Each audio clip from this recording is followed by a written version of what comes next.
Hello everyone, I'm Antara and I welcome you all to today's panel discussion entitled Back to Begumpura, which is being held in the memory of late Professor Gail Omvedt.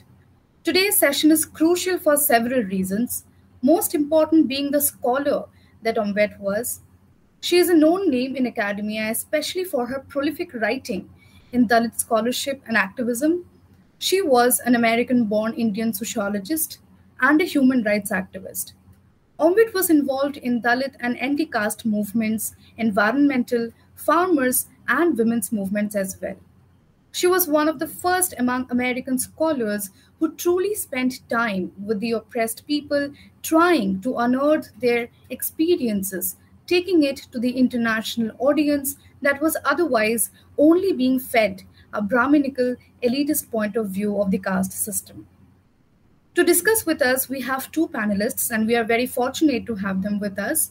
Our first panelist is Professor Shruti Tambe, Head, Department of Sociology, Center for Advanced Studies, Savitribai Phule, Pune University, and Professor Bidhan Chandra, Assistant Professor at the School of Liberal Arts, Dr. B.R. Ambedkar University, New Delhi. Now, before I start the discussion, I would like to say why we have titled today's discussion as Back to Begumpura. What is Begumpura? The title actually takes us back to Gail Omvedt's one of the finest writings, Seeking Begumpura, which was published in the year 2008.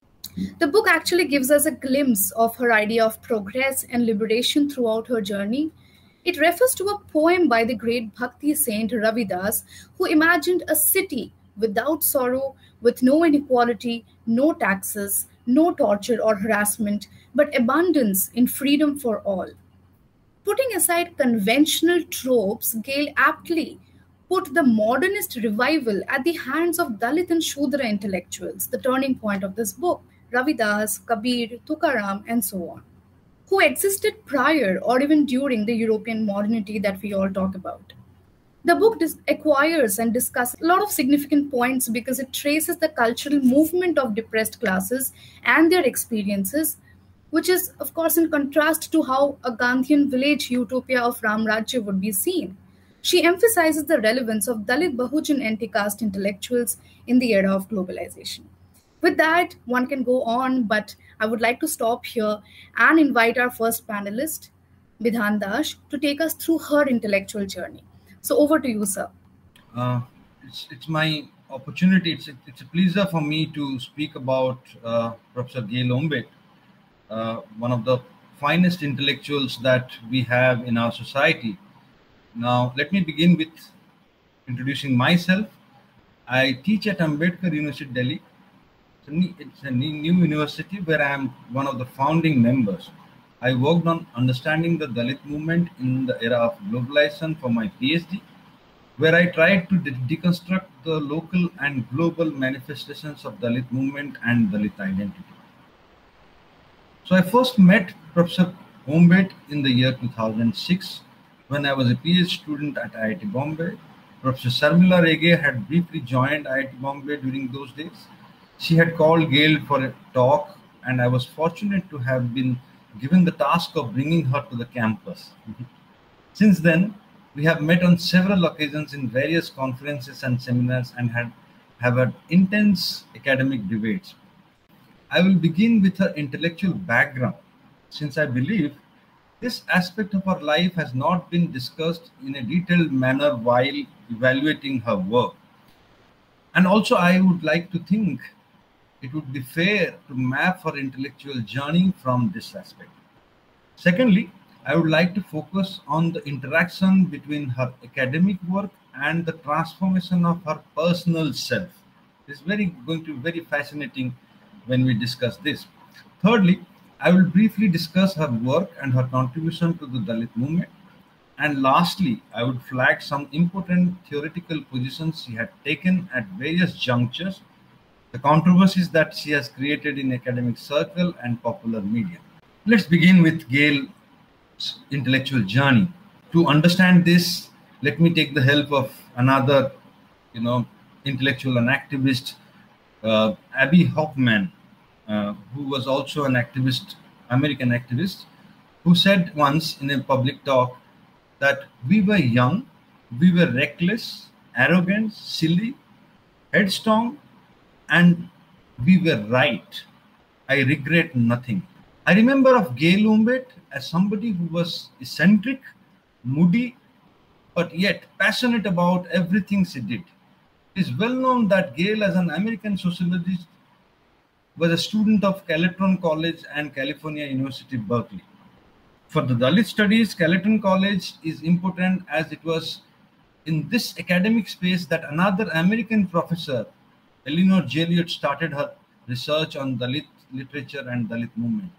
Both of these academic spaces, along with many other universities and institutions in America, were important locations for the beginning and growth of radicalism of the 1960s.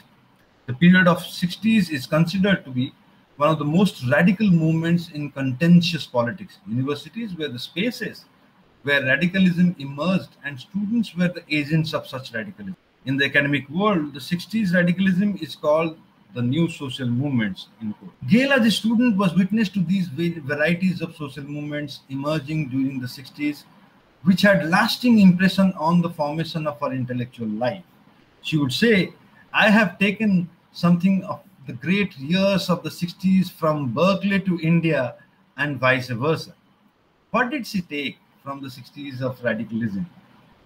I believe, first and foremost, she learned to critique the conventional Marxist notion of revolution and understood the cultural significance in movement formation. She would often make this point clear in most of her analysis that it is not the wage labor per se, that is to say, the laborer who is in the secure space of predictable wage can be the agent of revolutionary change.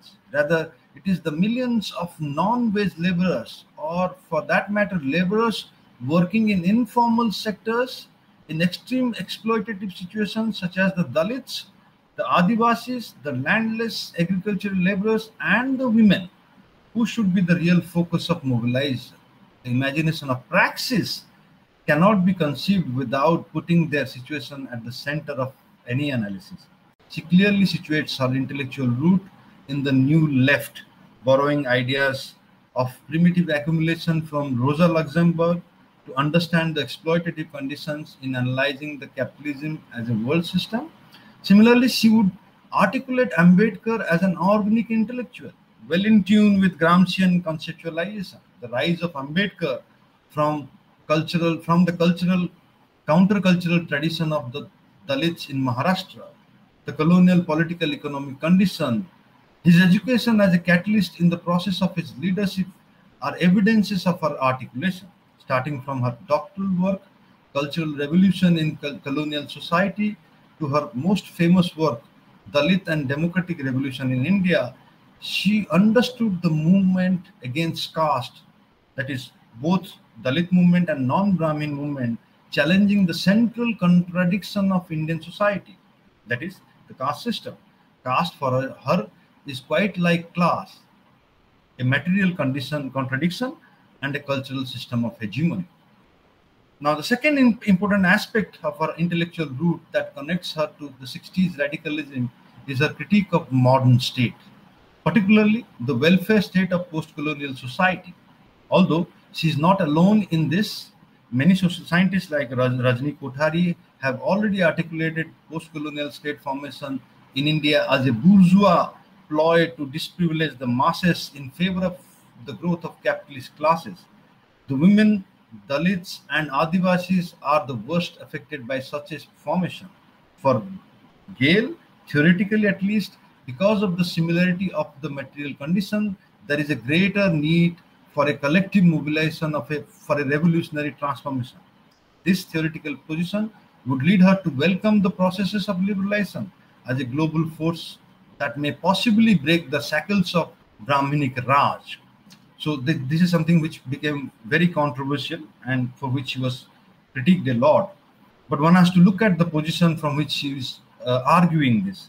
The Adivasis who are forced to sell the forest products to the state in Odisha at a much cheaper price than the market is a good example of such Brahmin license Raj. Another controversy she would enter is with the dominant Marxist scholarship, in terms of understanding the agrarian situation and rise of peasant movements, while the Marxists would analyze the increasing differentiation of the rural society into the rich caste kulak exploiting the vast majority of the peasants.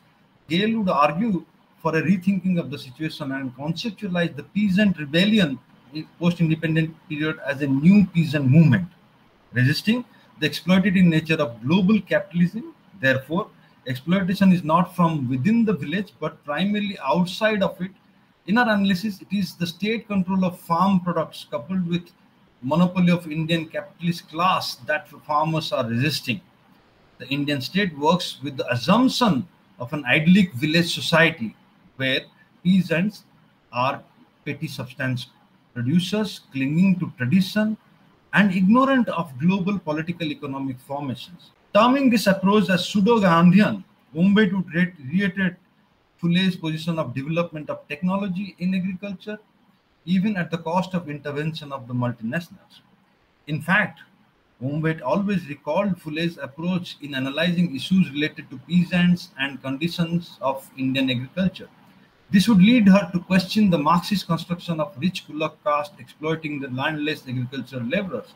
She would deny such situation prevailing in Indian agriculture. She would see the presumption of Indian state and its leaders of the idyllic Indian village as most important roadblock for the development of the farmers and the agriculture in general. Quite similar to Phule's insistence of education to the farmers and development of technology in agriculture. Similarly, Omvedt would also emphasize the position of Ambedkar in relation to the village Indian society as a situation of problem of exit. She would argue that Ambedkar always thought that village society which has to be shunned by the Dalits because there is no possibility of any emancipative project that can be developed in Indian village society. The third contribution Gail provided in terms of understanding the social movements in India, and it also has its legacy from the new social movements of the 60s. When she raises questions of representation and leadership in social movements, in her critical letter to Arundhati Roy, she questions the fact that there is no leadership in prominent positions from the Adivasi community itself in the Adivasi movements. Apart from questioning the leadership, she would also raise issues of democracy within social movements in India in most of her writings, which is quite similar to the culture of social movements that was taking place in 1960s, both in American society and European societies, where the issue of democracy, of egalitarianism within the movement was a very contested issue, and a lot of kind of innovations in organizational structure that took place in order to avoid any kind of rank and file pattern of organization that was developed by the so-called old Marxist movements. Now, let me come to the last important legacy of Gail, and this is because of the two most famous slogans of the 60s radicalism, that is walk the talk and personal is political. The Black Civil Rights Movement responded to those ivory tower armchair theorization of social movements by raising the slogan of walk the talk, which is to say that it is not enough to talk the talk, but walk the talk. That is, that you cannot just theorize a social movement, you have to be part of it in order to theorize those movements. Second, although at a much theoretical and methodological level, the critique of objectivity by feminist scholars in raising the slogan of personal is political, Gail would react to these radical ethos in her own manner. After her doctoral work, she would come back to India to settle here and contribute not only to the theoretical understanding of social movements, but also in participating in various mobilizations for the women and the Thank you Dalit. so much, sir, for taking us through the variations and her rich journey in her scholarship and so activism. With this, I would like to invite our next panelist, Professor Shruti. Good evening. I'm very happy that we are commemorating the memory of Professor Gail Omvedt, an activist scholar, to use today's terminology that is used in Western universities to describe someone who brings together the personal commitments of an activist and the rigor of a scholar in her life and her work. I'm fortunate enough that I represent Savitribai Phule Pune University's Department of Sociology, where Professor Gail Omvedt worked between 1996 to 1998. I wasn't a student at that time there. I had already passed out, but would meet her from time to time for workshops, conferences, or meetings organized in the department, as I was working already as a sociology teacher in a college. And I would like to start by sharing my memories of those 2 years first, and then take you back and forth about meeting Gail and looking back at Gail's work and her presence in various platforms in various capacities. So I very vividly remember that Gail's room was a medium-sized room that is usually allotted to readers in the universities with typical hierarchies. And Gail was, in that sense, always isolated, in the sense that she loved her privacy. I never saw her giggling around with a large group of students, walking to the canteen with many colleagues and many students, and all of them joking about something, and, very casual kind of presence in the corridors or outside. I always saw her as a very purposeful scholar, a very serious scholar. So whenever you knocked on her door and opened the door after a while to seek permission to enter, you always encountered her as being immersed in her reading and writing. I still remember very clearly the carpet was blood red. And we used to always say, does it symbolize Marxism in some way? Why that room decor is like that, She was so serious about her scholarship and about what she represented. So it was not easy to kind of joke around or, so no one can really claim that kind of intimacy with Gail in the university context. But you could claim intimacy with Gail in any dharna, any procession or march or protest meeting where you could sit by her and she would smile very warmly as a comrade, as two people standing for the same cause on the same footing. And this was till the end. So much has been said lately on social media, and sometimes one wonders whether already there are myths circulating about Gail, Professor Gail Omvedt's life and work. I would like to definitely also bring you back that Professor Gail Omvedt was also a chair professor around 2008-9 in the university again. At that time, I myself was working in the Department of Sociology in the same university. And at that time, I feel Begumpura was just published and she was already preparing on another manuscript. And she was more seriously researching Buddhism, and Ambedkar and beyond was the search in a sense at that time. And I remember having heard her in many formal occasions giving lectures where one would always see how her arguments are proceeding, one who has read her works would see, oh, but now she's going in another direction.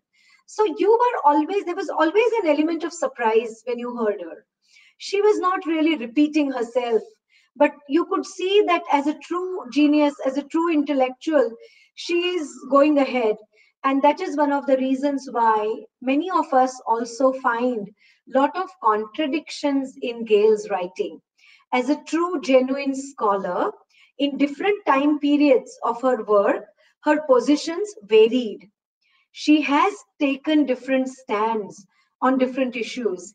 And therefore, sometimes you feel whether there are these contradictions, but I would argue that she was a scholar who was growing all the time intellectually.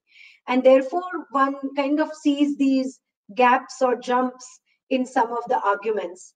But you always came across her as a person, a very thoughtful, insightful also. When she's listening to others, she used to be very, very intent. Sometimes you felt she's not listening. But then she would just very sharply comment, and you know that she has heard everything, and she's even dissected the arguments. She was never flippant. She was never after populism or popularity. And therefore, as I said earlier, she was always a very easy to go with colleague for any of the works that you wanted to do with her. But she was not someone who was very popular, who would joke around and, walk around laughing and giggling at any small thing. Moving from the personal journey, we have also seen her in various settings. I remember the Women's Studies Center in the university under Professor Sharmila Rege's leadership, in fact, celebrated her, if I mistake not, the 60th birthday. And the movement songs, the radical songs from the movement were, performed by various activists from the movement to mark her birthday. And how happy she was. Her daughter, Bharat Patankar, was there, etc. Now let me come to Gail's intellectual contributions and her journey. Already the earlier speaker has talked a lot about American background, her growing up years, and the legacy of the 1960s in the US. I would also like to say that as a young student from Carleton, working under a great scholar like Eleanor Zeliot, if you have gone to the US, you would know that if you go in that part of the world, Eleanor Zeliot's name would definitely emerge in many departments wherever you go. And the moment they know you're an Indian, Eleanor's presence is always there in conversations, whether Eleanor is there or not, and in conferences also.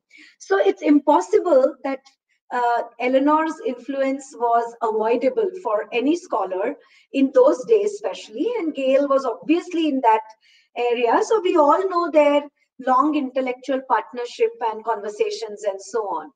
Eleanor had already lived in India, worked in Maharashtra, interviewed people for months, repeated meetings, repeated visits, and so on, writing, letters in Marathi, speaking in Marathi, so on and so forth. And in fact, in the introduction, I think, Antara, you had said that the Western world was fed by the Brahmanical worldview only about caste. I would really, beg to differ with you, because as early as 1907, 1909, Dr. S.V. Ketkar wrote a big essay on caste in India in Columbia, followed by Dr. Ambedkar's essay, where Ambedkar refers to Ketkar. And there is this very, very lively intellectual tradition in Maharashtra's public sphere, discussing caste in very critical ways. And that has always gone back and forth between US and India.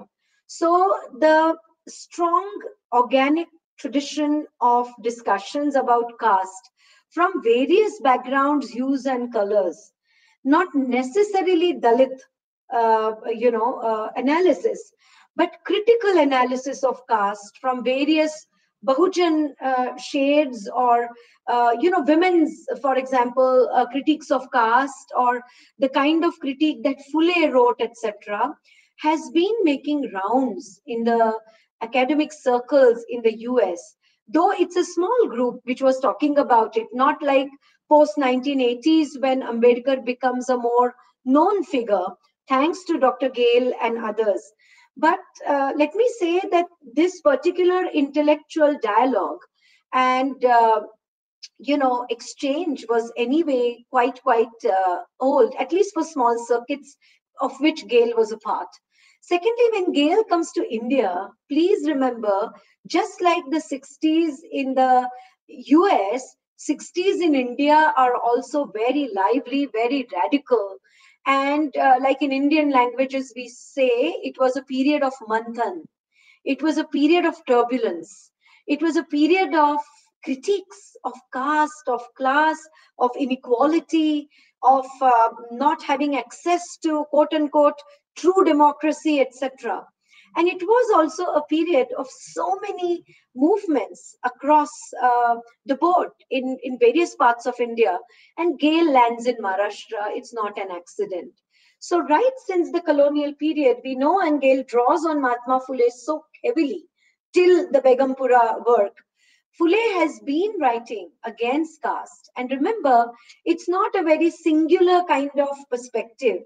So Phule is very, very insightful when he talks about the Bhat and the Bhatji and the Shethji. So he's talking about those with money power and those with ritual power.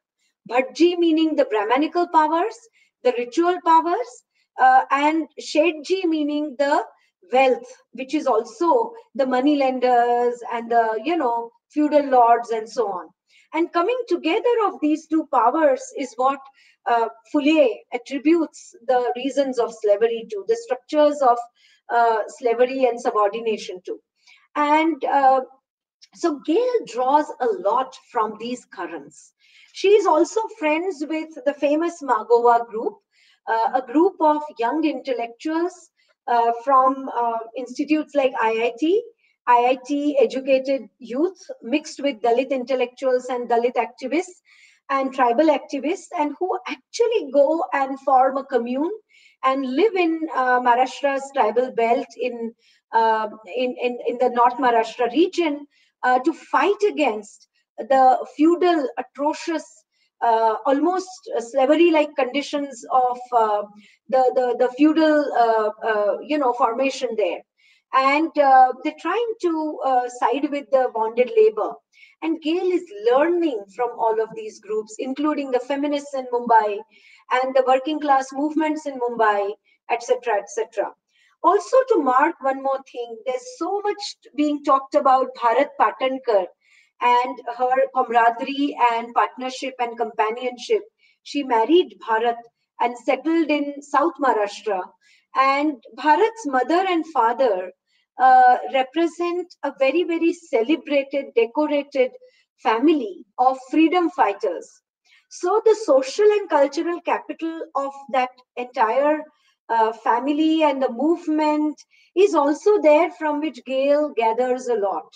And there's a great give and take also. It's not a one-way motivation taken, etc. So Gail really draws from the Bahujan context also. And she's written about, therefore, Bahujan as the term a lot many times, which comes from the non-Brahman movement in Maharashtra, which is very old, Rajarshi Shahu onwards. And Gail comments on it also quite in details.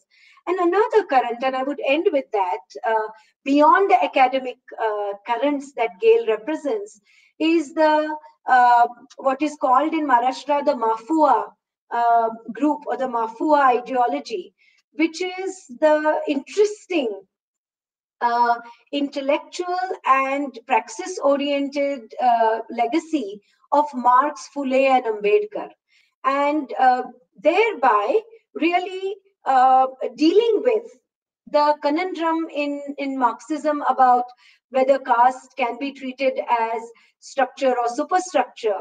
Phule is helpful in that. And thirdly, with Ambedkar, the radical transformative options that Ambedkar opens up through institutional democracy and through praxis on the ground. So maybe burning of Manusmriti or all other, like the final conversion to Buddhism, mass conversion to Buddhism.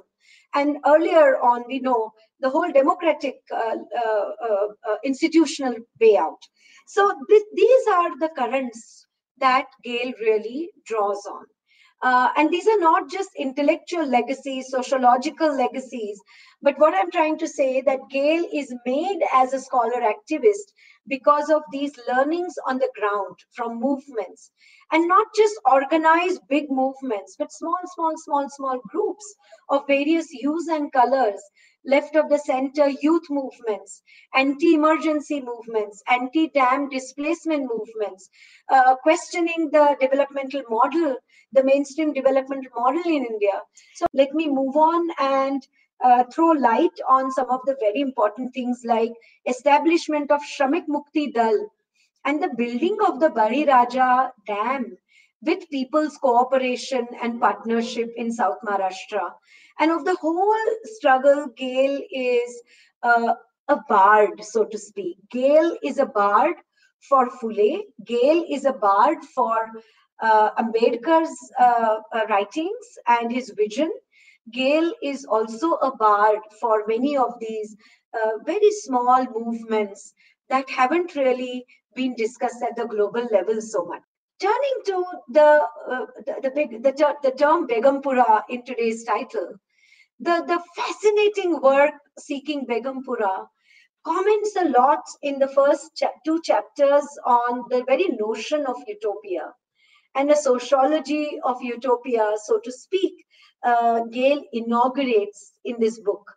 And the way she brings in Sant Ravidas's song of Begumpura as a classless, casteless, utopian possibility, which is urban, because we know that rural India is also very atrocious in terms of binding you by caste chains, enslaving you with caste structures. And Gail, therefore, celebrates this Raidasi Begumpura, but she doesn't really celebrate a singular figure. And I find it very exemplary that she is, and this is a big debate, in fact, in sociology, whether the entire bhakti tradition and its anti-caste tenor can be considered as a movement or not. Because traditionally, sociologists and political scientists would say, including Western sociologists like Alan Turing, that only modernity inaugurates movements and bhakti tradition is Middle Ages.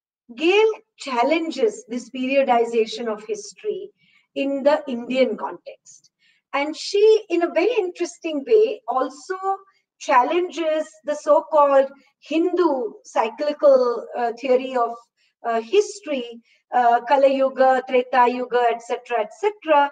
And she talks about how 15th century onwards, modernity, the seeds of modernity could be seen in Indian rural life, and how figures like Ramdev, Tukaram in the Bhakti tradition, and all their women disciples like Janabai, Muktabai, and these have been widely translated into English, and there's a lot of literature about it, arguing about the radical potential of it.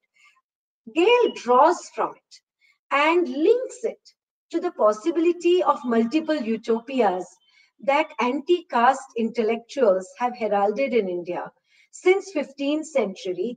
And then she uses her Marxian analysis of mode of production as well, links it, brings Phule in between to talk about what do we mean by anti-caste struggles. And in a very creative fashion, she covers a very big, spectrum from Ramdev to Ravidas to Ambedkar. Before I end this first spate, I would only say another thing. Everyone knows, and right now there's too much of celebration about how Gail used to wear a sari and how she used to speak in Marathi. And I'm sure Gail would have, in her very typical style, would have very wryly laughed at it. And there is celebration of how she was a sacrificial mother and a wife who devoted her life to India and made it a motherland. And on social media, we can see that. I'm not trying to belittle any of it. We all know it means a great courage to do all of this, to go to a third world space and settle there and be a scholar activist, be a part of Ambedkar and participate in the struggles and everyday lives. One has seen that Gail was always friends with her respondents. Her respondents were never the lowly creatures, and someone as a white scholar from a metropolitan space like Pune or what Delhi is going to them and, that was not the stance ever. young scholars like Dr. Bidhan Chandra was saying a few minutes ago could just reach out to her and could counter her very easily. And there used to be long discussions that Gail would encourage and get involved in. At the same time, we need to know that she moved much beyond traditional Marxism. She moved beyond traditional Ambedkarism also, the way it was thought about and practiced in India. She gave it a new turn, and she also tried to go beyond it. So what comes to my mind is two thoughts with which I'll end. First, her last book is a translation of Tukaram's Abhanga in English. And before that, she's talking about seeking Begumpura and speaking about ecstasy and reason as the two pegs on which anyone can think about how to seek liberation from atrocious structures of caste, class patriarchy. We know her famous book, We Will Smash This Prison. She draws the imagery and the title from a very famous song from the movement, which talks about how Manu has given us an ideology which cripples women, which enslaves women. And women are saying, though this is age old, we will definitely smash this prison, which is constructed by Manu. And Gail is again and again talking about these utopias and of possibilities of liberation. So her participation in the Shetkari Sanghatna, which was a rich peasants movement in Maharashtra and in India, sparked a lot of controversies and debates, and there were some very fierce debates with Gail and her positions. And secondly, her position about globalization being beneficial to Dalits was also contested a lot by activists of many hues, because we all know that globalization is proving more and more now after 30 years of neoliberalism as a two double-edged sword, so to speak. And this was always debated with her. But what remains to be remembered is, in spite of a very, very polemical debate or a provocative conversation or a very bitter conversation, I've seen it sometimes. I have watched some very bitter conversations with her old friends and old comrades in arms or old activists, sathis. But after that, again, you have seen Gail as a human being with a true Western spirit of debate and discussion and democracy and dissent. These, I feel, are some of the things that we should remember Gail for and try to keep them alive in our intellectual circuits, but also in our personal lives. Because more and more these days we find that intellectual disagreements are quickly becoming personal disagreements. And from Gail, what we learned in our formative years as PhD students, as young professionals, was this spirit of camaraderie, true give and take, without, disagreements without insulting each other, without losing respect for each other. And this we should commemorate while remembering. Thank you so much, ma'am, for taking us through layers of starting with your personal anecdotes and then talking about her different contributions across fields. I have two questions for the panel, and each of you can answer this. I'm drawing a lot from what both our panelists have spoken today. My first question is right after, so we see a typical trend in India or worldwide that there is a typical kind of posthumous glorification that happens. Like I think even Shruti ma'am was talking about how now everybody is talking about how she used to wear the sari and so on. But there are also, again, since she was quite provocative and polemic, there are a lot of other strands of debates also that take place. And looking at what all have been coming out,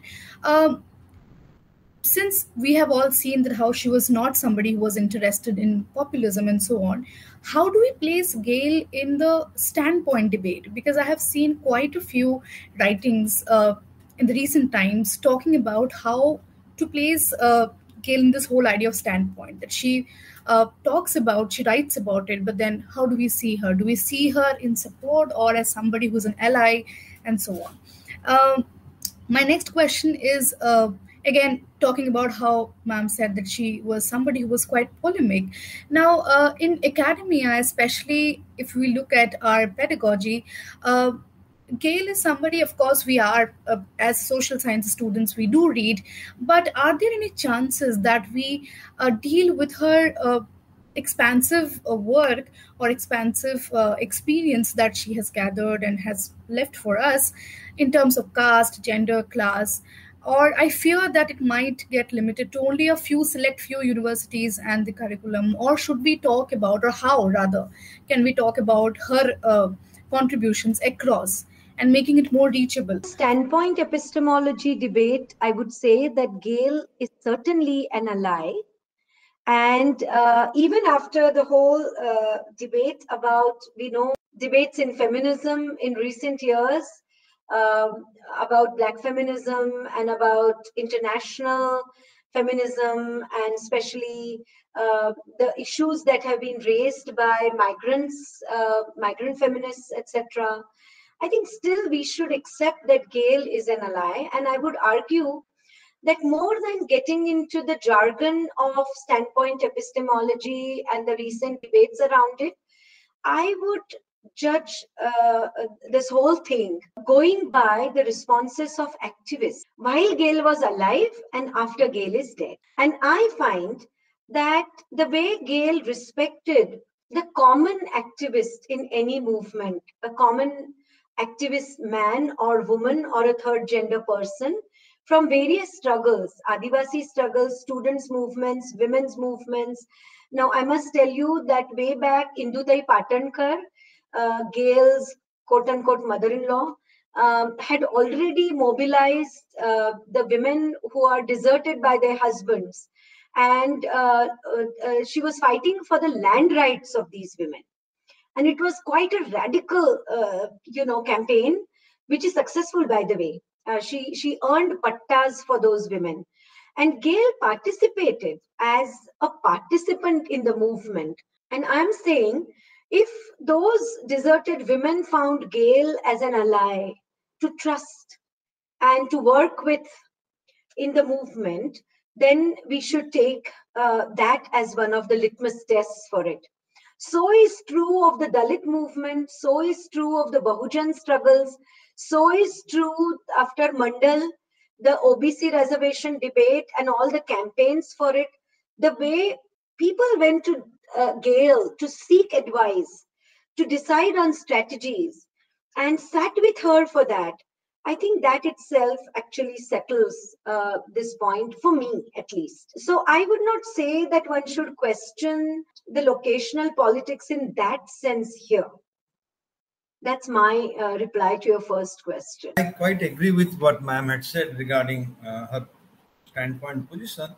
Also, to look at her position from the perspective of how she would understand the issues and concerns of Adivasi women and Dalits together. It was the point where she was able to theoretically conceptualize and also, somewhere contributed to the movement in terms of looking at the condition of all the various, disprivileged category people together. And also in many of her writings, she would not back out from critiquing, let's say, the Dalit or the women movement for her, elitism, the Dalit movement for, understanding Dalit issue as the only issue that exists. So she would always advance a position where all these various kind of identities come in dialogue with each other to form a kind of a larger revolutionary potential. That is Begumpura, that is also Baliraj, how various utopias have been articulated and how she's trying to bring these utopias. So it is, social science for her is not just about a professional, research kind of a dimension. She was very much interested in using social science to create a kind of a better world. That is the first thing that I would say regarding your first question. The second question was about her contribution to the intellectual world, uh, in terms of her writings. If you look at, I mean, at least from the sociological point of view, if you look at it, look at the 60s when or 70s when she came in Indian sociology, it was all debate of anthropologically looking at caste in terms of how caste is structured. Caste was considered to be something which is default to Indian society. There is a lot of Eurocentrism in terms of the way Indian caste system was analyzed and understood from Dumo's perspective, or even from the perspective of Srinivas. There was this entire debate about whether Varna is caste or Jati is caste, but you will not find such kind of articulation in the traditional, so to say, formal sociology, anthropology writings of India during that time. Rather, but then you look at the interesting position, the interesting entry point of Gale. The interesting entry point of Gale is through the movement. It is through the people who bear the brunt of caste system. She looks at the caste system, and you can see the and she also entered into the debate with the Indian sociologists during the time of Mandal Commission, when many of them sociologists were critical about Mandal Commission. She was somebody who upfront supported it. She looked at how Mandal Commission can pave the way for a larger politics of the non-Brahmin or Bahujan So politics. I also agree with Dr. Bidhan. And I would like to also add about the second question that you had raised, because I only answered your first one a couple of minutes ago. I think her contributions are already being taught in many universities. But in many other colleges and universities, they're not, obviously. Because I think even today in India, there is a hold of structural functional viewpoint about caste and about gender and about class also to understand.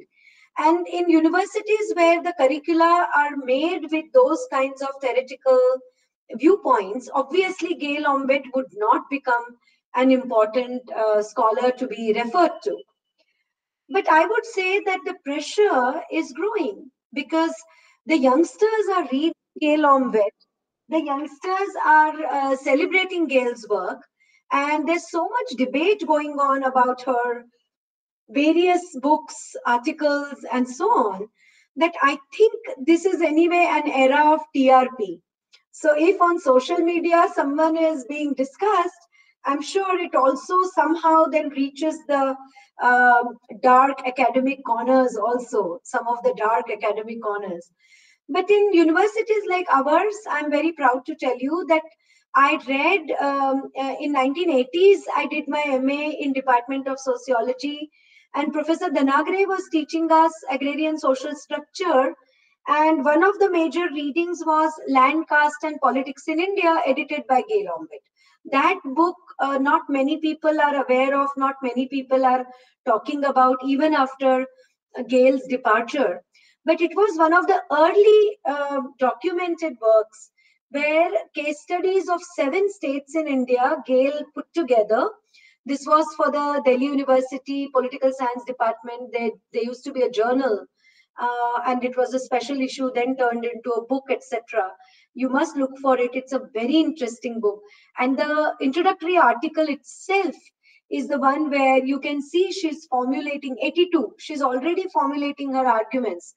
So she's using strong arguments from land ownership, land holding sizes, and land labor from her Marxian insights, very strong foundation of Marxian analysis of economic relations, and then links it to who are the people who don't own land and who are into the laboring groups, and what is their social status and what is their cultural background and the dynamics of change. And here then so that is when she's really trying to debate about the structure and superstructure kind of vulgar Marxist, differentiation and kind of calling caste not so important because it is just superstructure. So we can hope certainly that more and more scholars think about we will smash this prison, or work about the single women and how patriarchy and class come together in subordinating the single women, etc. And also we hope that in many of the colleges there are symposia conducted on her works. Though I am quite scared right now of the glorification without reading. Unfortunately, there's a lot of glorification without reading the actual books or articles. So I wish that there could be student conferences where one book is picked up and then students are discussing it. Then another book is picked up by another group and that is being discussed. Because I think that's what Gail really deserves from all of us. And not just a very simplified glorification. Thank you so much, ma'am. I think what you said in the end is what should be our purpose right now, rather than mere glorification. With this, I will have to wind up today's session. I want to extend my gratitude to both the panelists who have given us their time today. And as we all have heard the whole discussion, I think we can, or rather we can at least try and understand how Omvedt had looked at or reinterpreted the idea of Begumpura, and so the other debates that both the panelists have taken us through. So thank you so much. I'll meet you people in the next episode.